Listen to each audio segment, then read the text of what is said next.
Hi guys, my name's Alethea. This is Gotcha Covered. Today I'm going to be talking about something a little bit different. Normally I talk about trends that I think are beautiful and you should wear. Today I'm talking about the top 12 trends that you should avoid in 2020. As a creator, not everything that you make is going to be beautiful. I know from personal experience. And designers are no exception. Sometimes they come out with stuff that is ugly. These trends should not exist. I'm trying to save you from wasting your money. So watch this list so you can know which trends you need to avoid in 2020.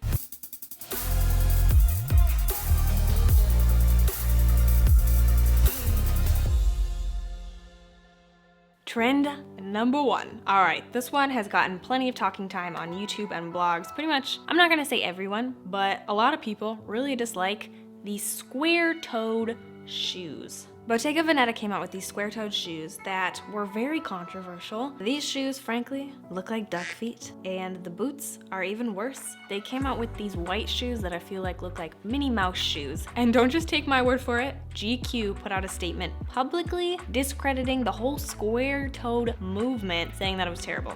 Here's what they said. They started off with a very dramatic title: Square Toe Shoes Must Die.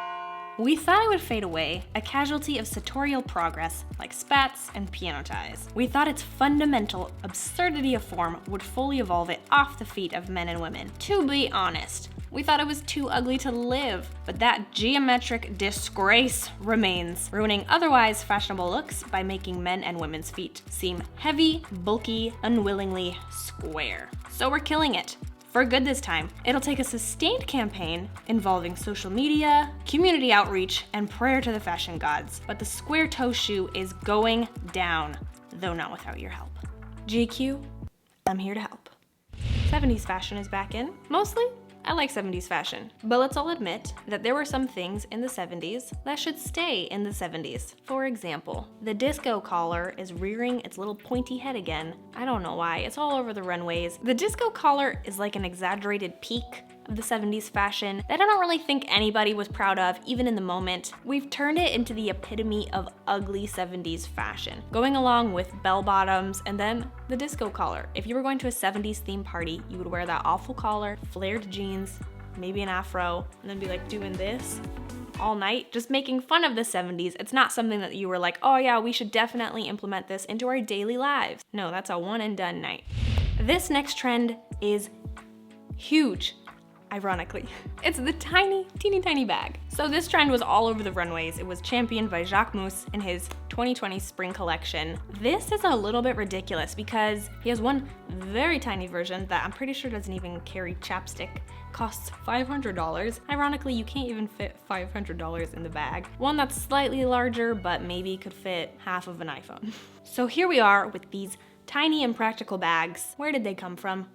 I have a theory. In 2019, Jacques Mus came out with his summer collection. And in this collection, he came out with this really giant purse. Not really so much of a purse, more like 2 rugs sewn together. And then people were like, hey, that is way too big. That can't even be carried onto a plane. Who do you think we are? And Jacques Mus said, okay, this is for you. I hope it's more to your satisfaction. It's small, it's perfect, can be laid on a plane, fit in your pocket, perfect.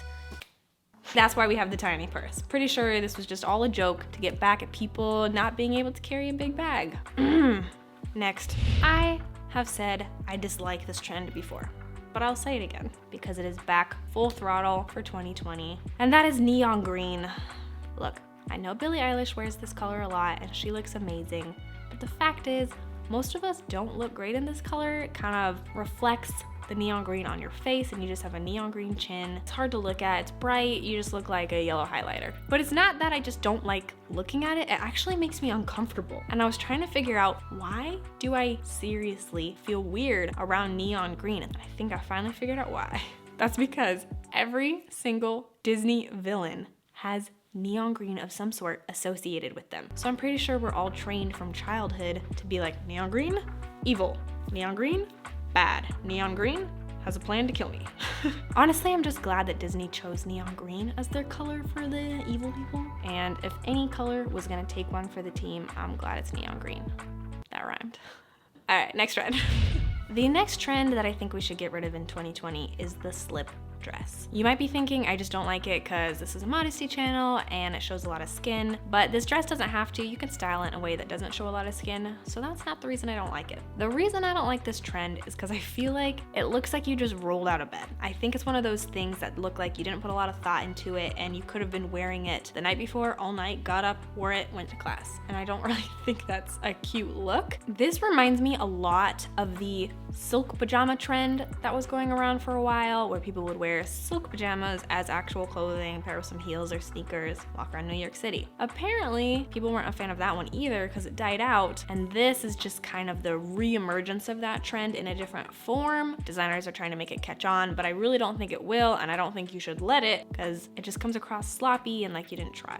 So I talked about the 70s earlier because they're trending. So are also the 90s and the 80s and the 50s. I don't know. Every single decade is just having a moment. Turns out, we're not even exclusively limiting that to this century because the 1800s are making a little roundabout the runways.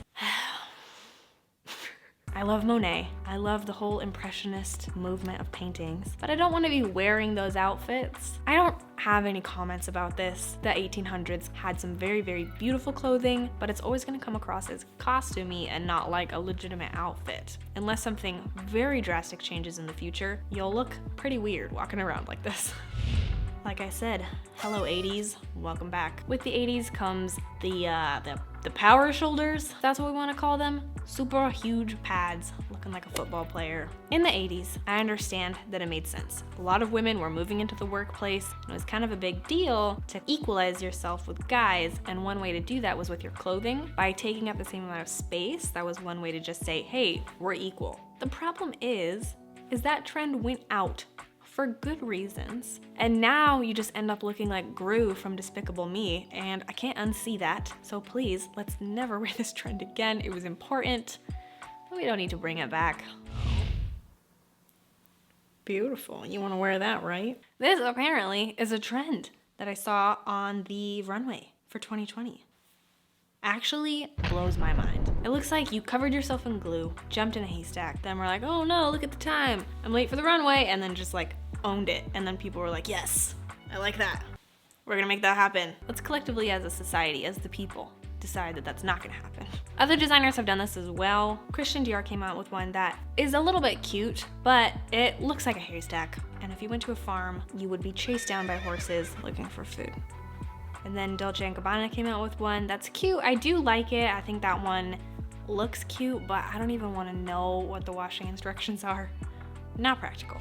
This is the trend that Vogue dubs the waistcoat. It's a waistcoat coming back. I've seen it a lot looking like a vest. I don't like vests. I'm not a fan of them. It looks like either a steampunk costume vest or what my mom wore in the 90s, like that little 90s mom vest. This might be controversial because I told one of my friends, I was like, oh yeah, vests are coming back in fashion. She's like, yes, I'm gonna break my vest out of the back of my closet. And I was like, okay. So sorry if I'm offending anybody with this. I'm not a huge fan of vests. I'm not excited that they're coming back, and I think we should leave them in the 90s where they belong.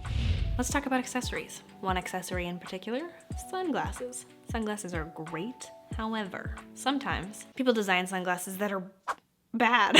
So designers have come up with a new design for sunglasses, and it reminds me of a cross between sunglasses you'd buy at a truck stop, ski goggles, and 3D glasses. They're like Frozone or X-Men looking spectacles. Maybe you'd be able to wear this like Comic-Con or Halloween, but as an actual fashion piece, I don't think this will be a very long-lasting trend, very flash in the pan, so you'll either just be wearing it once or twice or not at all. This last trend, I almost decided not to talk about because I'm conflicted about this. The trend that I'm talking about is the tights and sandals trend. First of all, I like that it's very practical. You get to wear your summer shoes in the winter by adding some tights. I think that's great. But I was homeschooled. And part of being homeschooled, for some reason it's a requirement. At some point in your life, you're gonna wear socks with sandals. I got made fun of for wearing socks with sandals. So in my mind, I'm like, red alert, don't put socks and sandals together. It looks bad, people will make fun of you. But part of me is like, I don't know, maybe it's cute. Maybe I just have to change the way I'm thinking about this though. Maybe, young homeschool Alethea. Wasn't a little homeschool nerd, but instead, I was ahead of my time. Who knows? Let me know what you think below. Real quick, I'm sure I'm not the only one that thinks this looks like Big Bird, right? Big Bird. That's it. Those were my trends that I think are truly terrible and I wish had never happened, and I hope they end in 2020. But if you like any of these trends and you're planning on wearing them in 2020, don't take me too seriously. It's not a big deal. One person on the internet's opinion doesn't matter, even if I personally think that it looks terrible.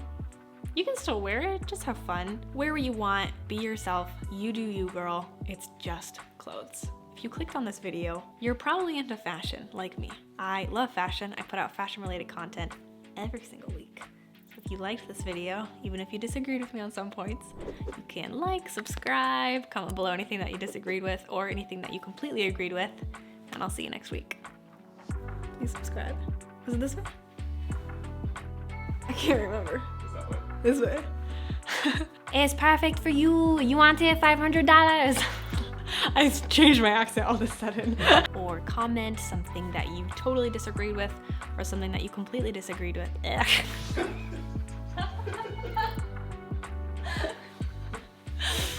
Disagreements only. Oh my gosh, I'm so bad at this. All right. All right. I love you too.